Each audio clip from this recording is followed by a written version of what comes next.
Welcome to the Book Flood Podcast. I am your host, Tom Nixon. My guest this week is Karina Cardenas.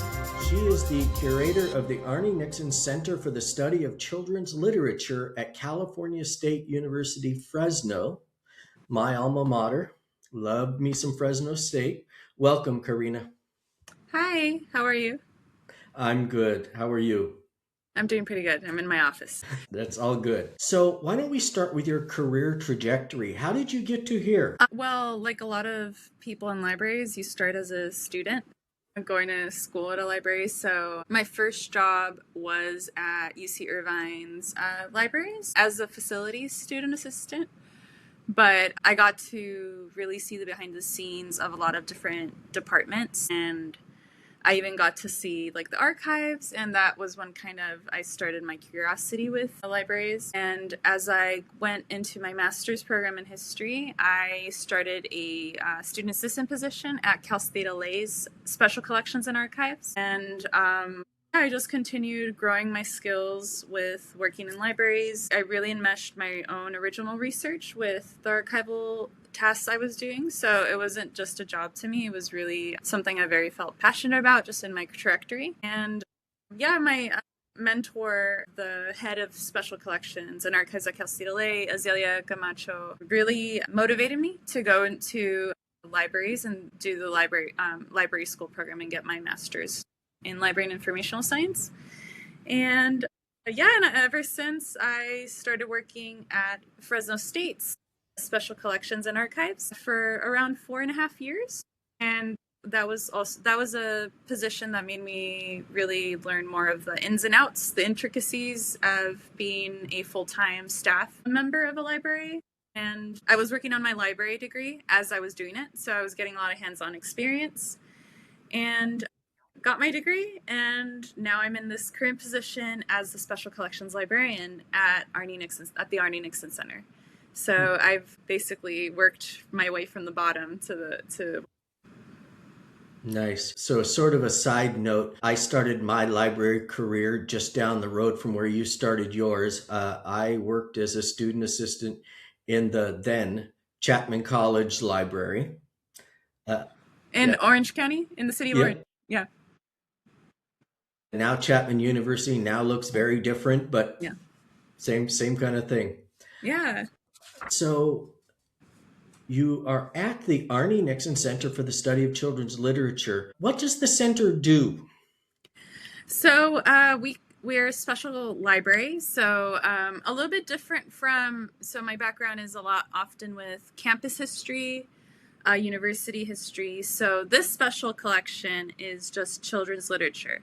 So our target audience is students from our education program that are wanting to be teachers, right, with young adults or children. Also folks that are interested in writing children's literature. So a lot of students from English and art history as well. But we service everyone, so whatever your needs are in regards to children's literature. I conduct tours, course instructions for our teaching faculty here on campus to really engage with them using the collections or applying some of the themes I find in the collections in the classroom. So often banned books is a common thing that's being taught in coursework. So I'm often doing class engagements in regards to the banned books we have in our collection. We also provide research services. So you don't necessarily have to know what book you want. So if you're doing a project for, your personal projects or even a homework assignment, we can assist you with finding some good resources. And another aspect is we are a quiet study space for anyone here on campus. So basically trying to service the public services and the technical aspects of the collection. That's basically what our goal is, to always promote children's literature, historical, modern, which means that I'm always actively curating and keeping tabs of books that are, catching a lot of attention in the awards circles especially, and also working with private donors who have interesting books to add to the collection scope. You mentioned banned books. Given the rise in the banning of books, in libraries and elsewhere. Has that affected your work? I would say banned books conversations is something I was not privy to until I was here currently in this position, but it's not, I would say I'm not being impacted the way public libraries or state libraries are being impacted because I don't have those checks and balances. So, I've heard of stories from public libraries that can't promote Banned Books Week because it's not a state or a federal holiday. So sometimes there's a lot of brackets or hurdles that people have to do to promote the issues with censorship in books. So I really try my best to continue talking about banned books since I have the freedom to. And Arne Nixon, our founder, left us with an endowment. So that endowment allows me a lot of freedom to acquire banned books or, books that might not be purchased at another library. Yeah, I hope that makes sense. No, that absolutely makes sense. It's nice to have funding that isn't so reliant on the government. Yes. Sure. Yeah. I'm very lucky. I mean, it's very rare to have, to not be in the target. But I think I also want to mention that Arne collected books he didn't know were banned, right? So he was just buying books in the 50s, 60s, 70s. And this was before the term banned books was coined. So he was just very interested in collecting diverse stories, bilingual stories, perspectives of all types of children. So because of that multicultural diverse scope, a majority of them are flagged as banned now, which is an interesting assessment on my part because it really shows that he was really geared by his philosophy, which is that every kid should be able to see themselves in a book. Who was Arne Nixon? Well, Arne is, I would say he had a long story with with the West Coast, but he was originally from the Midwest. So he was born in, I always get it, either South Dakota. So he was born in South Dakota in a very small town. And then basically he won a spelling bee, or he was competing in a small town spelling bee, and a principal from the school he would later attend recruited him. At that point, he didn't even see education as a possibility because he did not grow up with a lot of, he didn't grow up wealthy or anything. But yeah, he was really motivated to go into school because someone saw something in him, and he went to, it's called Ellendale Industrial School. So it was the schools that were like high school, and then it would also transition you into getting a bachelor's. So he got his education degree. So he always wanted to teach as a teacher. So he started as a school teacher, then again went up the ranks, and then got ranks even educationally and work-wise. So he then got his master's in education, and then he also got his doctorate in education. And as he was doing that, he was also working as a school teacher. Then he moved to Washington and worked with the Makah Reservation, so indigenous students, and then came to California, working in Tulare, which is in the Central Valley, where Fresno is also a part of. And yeah, and then he stayed after Tulare. He got recruited into Fresno, and that's where he ended up retiring. But he has a very long legacy with the Valley, and really his interest in storytelling and really motivating students and children to love the art of reading and also the art of storytelling was very important to him. So on campus, he played many hats. So he was the director of our extension services, which means for our more rural students to have access to education, which I think is very important to me. And yeah, and I think he just really, really, and this is not his words, but I see it in his life. But I think he really saw himself in a lot of the residents in our community here in the San Joaquin Valley, because he also came from rural upbringings and lack of access to education. So yeah, he was very motivated for accessibility, for students to thrive, to learn lifelong learning, right?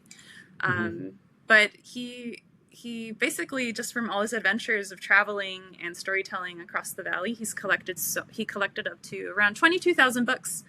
And wow. That was kind of I would say the foundation of this library. So those 22,000 books were the first massive donation for the library.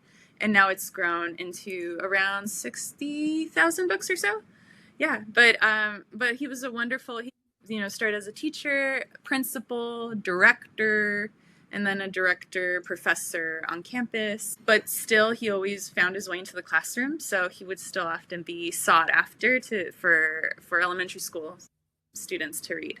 So very humble and yeah, just a very giving person. I mean, I still hear wonderful stories about him all the time from, older students of his that took his last classes before he retired. Yeah, so I think one of my favorite anecdotes is a student telling me that their final was to do a puppetry, storytelling workshop. So how convincingly can I believe that this is not your hand, right? So that's very important, right, for children's information literacy development, to learn to really immerse themselves into a story. So he took things like that seriously, like an art, and it really impacted educators here in the Valley. So I see letters in the archives where it's just I was a student of his and now I'm a principal here, or I'm a teacher and I apply things that he taught us in the classroom, in my classroom.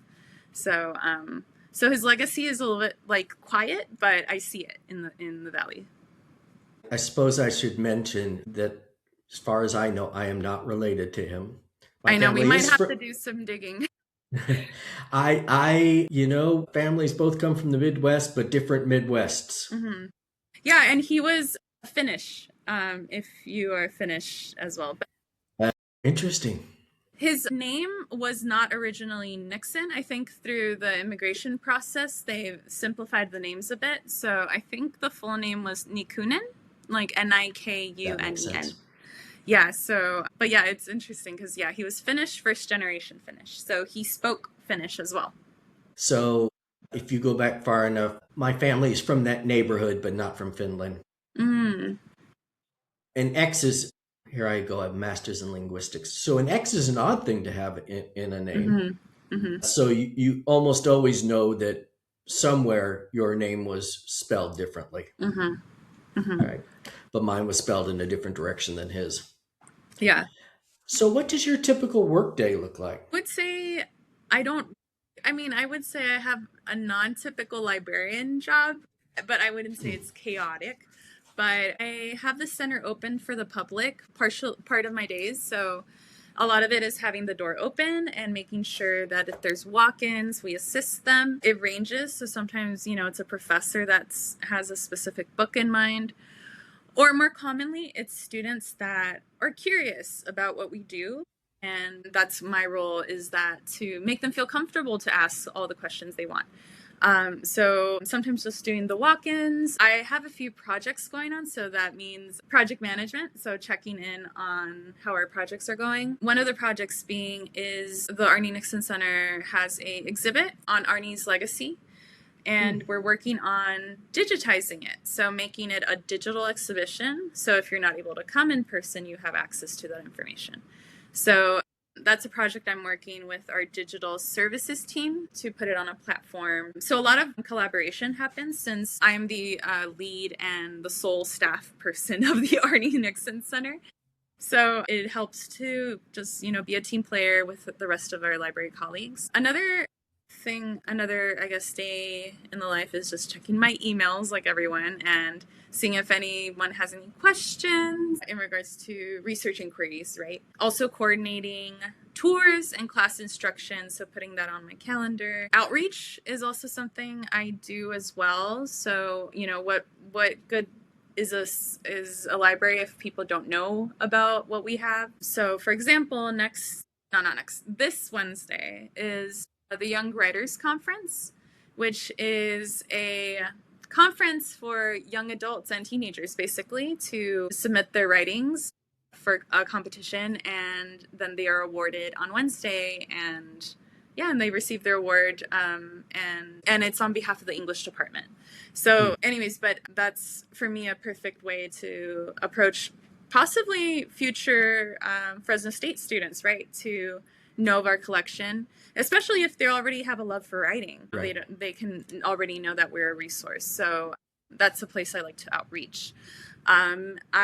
We also have a large LGBTQ. So often it's knowing who are your stakeholders, right? So that's something Library School 101 is, who is your community, who is your information community.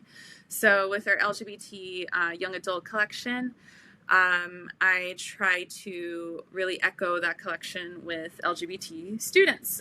So I am also volunteering for our graduation ceremony for LGBT students. We call it Rainbow Grad.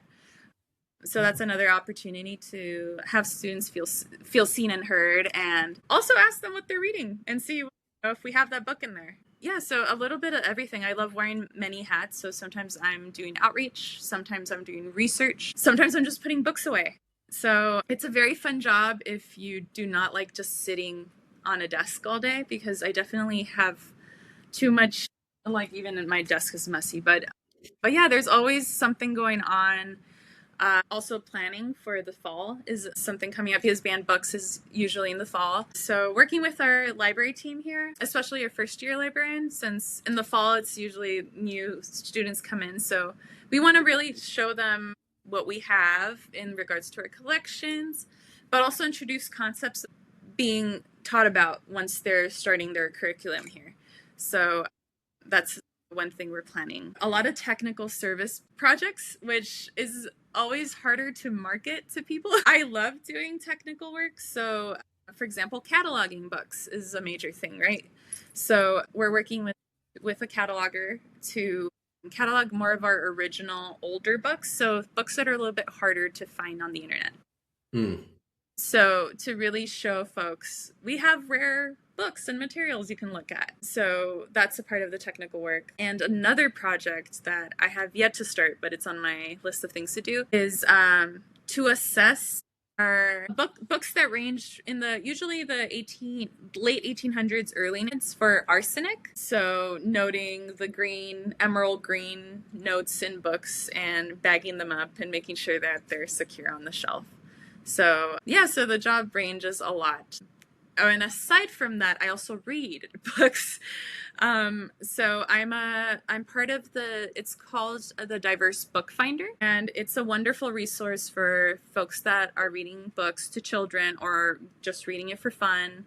But I'm a reader and a coder. So I read assigned books that are going to be fresh off the press or just published, and we create metadata in regards to like, oh, is this a culturally centered book? Is this centered on social justice? Is this centered on LGBTQ relations? And the Diverse Book Finder is centered on BIPOC children's and young adult literature. So all the books we're reading has at least one character that identifies as being Black, Indigenous, or a person of color. And this came out of originally the Institute for Museum and Library Sciences, a federal grant, but because of those cuts, there is no funding for it. But I am still doing it voluntarily. I really love the group, and I get to really be in conversation with folks that are interested in children's literature across the nation that are working at different libraries, big and small. So that's also a wonderful project that I signed up for. That's very beneficial for our collection, right? Because we collect diverse books in children's literature. So it's a great way for me to kind of read what are some of these interesting books that are coming out. And also I have a challenge with picture books are a bit easier for me to scope out. But young adult, which is a little larger, I have to really sit with it. And I can't do that with every book that comes in. So the job is very I don't know, I feel like I'm a library student, but I'm getting paid. So it's really fun. I just feel like I'm doing multiple projects at different scales. And I'm very privileged to have at least, I have a great student assistant, and we're going to be hiring more students. So usually I love to give students opportunities to really get their feet wet with these types of projects in case they want to be librarians in the future. I hope that gives you a little bit of a taste of what I do. Yeah. That's wonderful. You have a speaker series. Yes. Tell us about that. Yeah, so I don't know if I will be doing it every year just because I am a one-person show, but I do want to continue doing this maybe even biannually. Just inviting folks that are experts in whatever field, but related to children's literature. So, for example, we had a speaker series in March with Leonard Marcus, who is a renowned, nationally recognized children's historian and also a curator of children's literature. And also Jim Silverman, who is a children's historian. Specifically, I would say he's very much interested in California or Western children's literature. So I think for me, the goal is to show the academic presence or the scholarship present in children's literature to our campus community and just our general community. So this past lecture we did, the theme was home in children's literature, because Leonard Marcus worked with the National Building Museum in Washington, D.C. to have I believe, 10-year long exhibition called Building Stories. And the whole theming of it is home. So home in different variations. So he was really explaining what was going on in his head when he was curating, like, what types of books should I select for this museum to show? And who are we showing it to? So there was aspects where he was showing home is setting, right? Like home, like in Make Way for Ducklings, is like, it's really about adventure in a city landscape. A little bit different from how children's literature used to be before, where it was more in the forest, more fairy tale-like, and now we get more of the postmodern aspect. But also home being untangible, right? Because what if you're a refugee? So he was also talking about how do you grasp, like as a child, how do you grasp concepts of home when you don't have one? So also talking about writers that write for those types of children, right, that are going through more unconventional childhood experiences. And Jim Silverman has donated a wonderful collection of mostly 1900s, 1980s books, all either published or about California history or fairy tales and stories. So he came out of home in a different perspective. So he was really putting California as home in these and really having the conversation lead in regards to what is authentically a California story versus not, right? Like, and there's no answer to that. But he was showing depictions of different stories. So, for example, there's one of the books he donated is called The Fairies of Lake Merritt. And that story is about a boy that wants to be part of this other group, right? But it's through the lens of a fairy tale. So he turns into he wants to be a part of the swans, but he's a black boy. And how he has to go to the fairy queen to get permission to be a part of this. But so like that's it's not a conventionally, California story, but it was written by a silent film actress in Oakland. So based off of Lake Merritt in Oakland. So really putting place as central to the plot, but the story itself is so fantastical, right?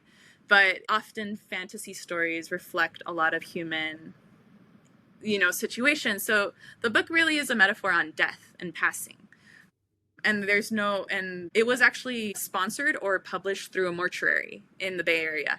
So there is no nuance to that, right? So I can really say like, oh, that's exactly what happened is the boy fell into the lake and turned into a swan, but turned into a black swan. So then he wanted to be a white swan.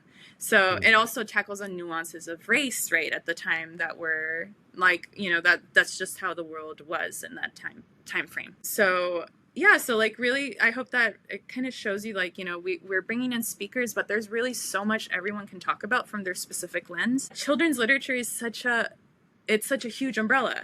It's like saying adult literature. There's so much types of adult literature. There's thrilling, there's sci-fi. So the way we see adult literature is how I see children's literature is like we have sci-fi, we have nonfiction, but I think we definitely lean more on fiction. So another aspect is I want to invite more nonfiction writers to also speak on how they write and how they think, right? Because often nonfiction attracts more folks that are interested in that science, right? Or so like, how do you find that? How do you find that voice for children to understand those concepts, right? Because I always I think my goal with speaker series or any types of lectures is not to overcomplicate concepts, but to really welcome people that are kind of somewhat interested and really reel them in with these like notions and these trends and be like, oh yeah, like I do that in my field, just it's different.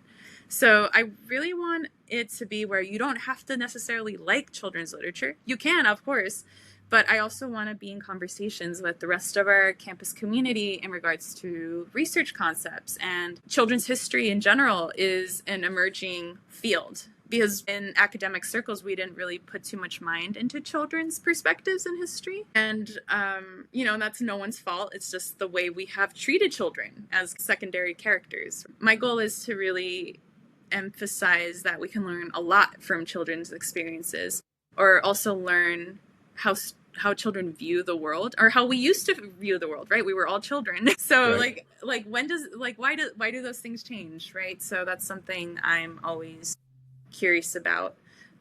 The art in children's literature is beautiful. Even the current digital art that I see coming out in new publications, I feel like that's something you don't see a lot in adult literature, and art is not secondary at times. Sometimes it's the main force, the moving plot for some picture books especially.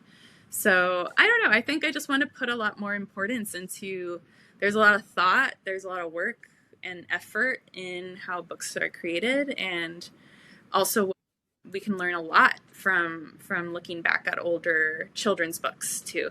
Since I have my background in archives and special collections, I love old stuff, but I want it to be relatable to people nowadays, right? So, because teachers nowadays will not teach these books that I have in the collection, but I hope it can serve as a reminder, or just kind of a reflection of like, we didn't think of children that way. Or children used to learn how to read so they could memorize certain scriptures, right? Like in certain societies, like it started through the Christian church, right? Because they like historically had printing presses and could make books. So I am fascinated with blending my historical interests and with children's literature. And I also love just learning from our professors that teach children's literature writing or concepts of children's history. So one thing I always do is always ask professors for their syllabus, because I'm curious what they're reading and like how can I inform myself better about that. So yeah, so the speaker series is really, for me, an opportunity to show more interesting niche concepts that might be of interest to folks that love children's literature. I just don't want it to be just kind of like a general conversation. I want it to be more dynamic.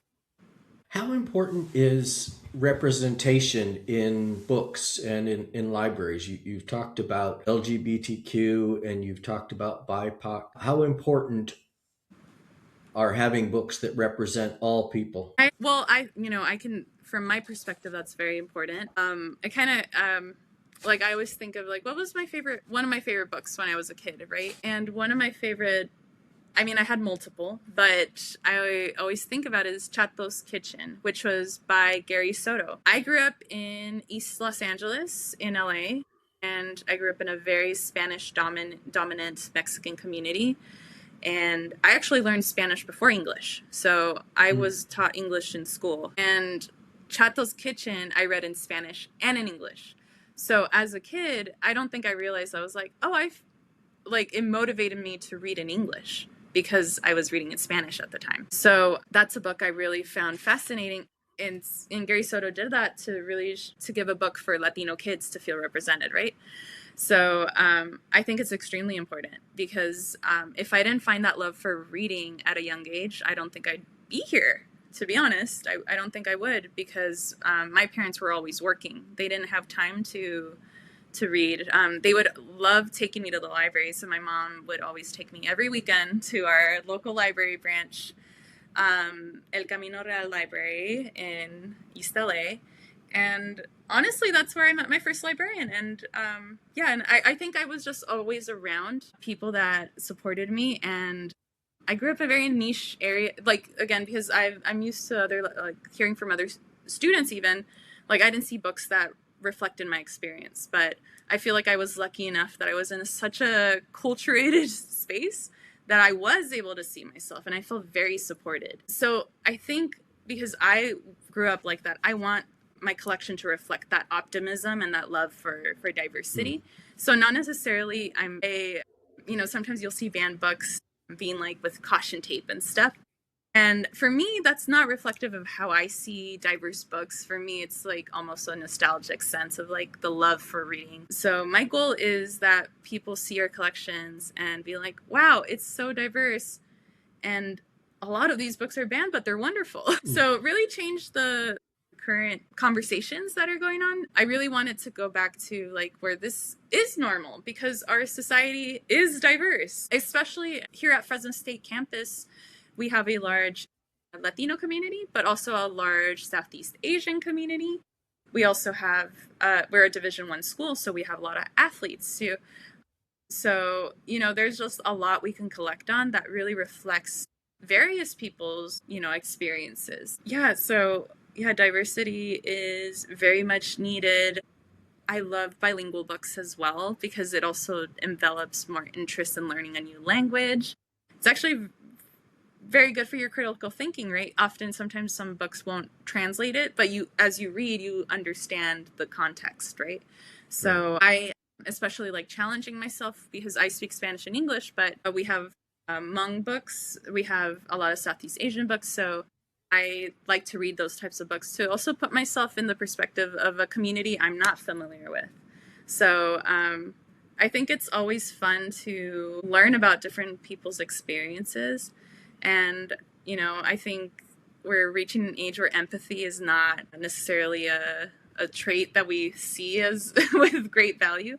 But I think having a lot of empathy, human empathy, is very important to, conduce diversity, or, having friends of all types and learning from everyone. So, our literature is a reflection of our society for me. So I want there to be diversity, so people want to be friends with different types of people and get to learn and explore, different pathways, right? Because the more you have access to, the more possibilities you have as an adult and what you want to do in the future. So yeah, I'm very optimistic about it. Good. There's a couple of questions that I ask everybody. One is there a book or a series of books from your childhood that still resonates with you? I would say I really like the book I mentioned, Gary Soto's Chato's Kitchen, but I was a huge fan of the Lemony Snicket books. Yeah. That was a great series. I love Gothic literature, so I also liked Beowulf a lot when I was in high school. Nerd. My English teacher was a UCLA English grad, and his emphasis was on Gothic literature. So we read Frankenstein, we read Beowulf. Yeah, it was I don't remember if it was an AP class or something, but I honestly really loved that class because it introduced me to young adult that's like, oh, it's eerie, it's different, it's weird. And that's kind of the type of content I still kind of like reading to this day. I like kind of ominous or surreal, magic surrealism. I like when I don't know where I am in the book.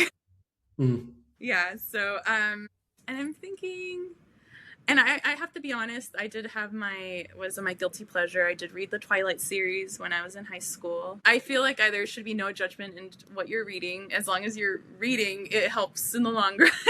Right. Yeah, but yeah, those are the series of unfortunate events was one of my favorite ones. Gary Soto is a local boy done good.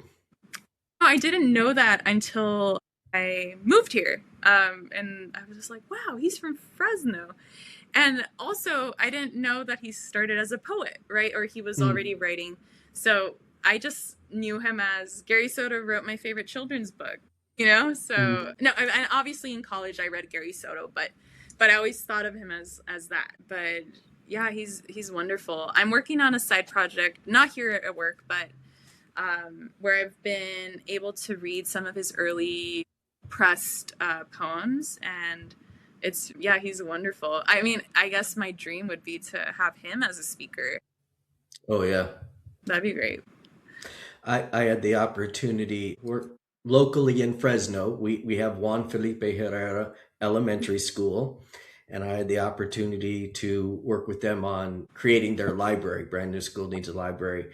so I got the opportunity to meet him, and it's that same kind of thing that so impressive. Yeah, I got to the school librarian at the Juan Felipe Herrera Elementary School invited me to do a reading so I got to check out their library. It's so cute. Juan Felipe Herrera is also a common, he's a regular at our library. So we have a space in the first floor of the library called the Laureate Lab. And it's basically like an arts space. So you can craft, you can write poetry. But he meets, I think, on Mondays. Yeah. But yeah, it's Very great. cool. I just saw him last week. They had a poetry event because April was National Poetry Month. What are you reading now? Right now, I'm reading for the Diverse Book Finder. I have 5 books to read right now. But the current book I'm reading is, let me pull it up. It's called Tangled Roots and Wild Dreams. So this is a young adult chapter book, and I'm really enjoying it so far. I'm like 40% in. So I think it's open to buy now, but it's a freshly published book. But it's basically of this daughter going through her senior year, figuring out what does she want to do like for college, and currently in her internship. So she has 2 very accomplished parents that were both academics. They're both Peruvian. I think her mom they're both Latino, but she's first generation living in in Pittsburgh. But she's doing an internship, and just it's really going through her rise into adulthood and realizing what is her real passion in life. It's also seeking to her history. So her internship is at a nonprofit that her dad founded, but he didn't tell anyone about it. Right now I'm in that part of the book where she's figuring out, why didn't my dad want to do this project? Like, this must have meant a lot to him and he never talked to me about it. So she's going through the emotions of feeling left out, but also wanting to learn more about her dad that's deceased, right? So filling that void, but also finding her path. So very, very YA-like, but I really love it. Who's the author? The author is Angela Velez. And yeah, so she wrote Lulu and Milagros Search for Clarity before. This is my first time reading. Well, I want to thank you so much for being on the podcast. For our audience today, please remember to come see us at BookFloodPodcast.com and like, subscribe, and share wherever you listen otherwise. And again, thank you so much for being here. Thanks, Tom, for having me. Appreciate it.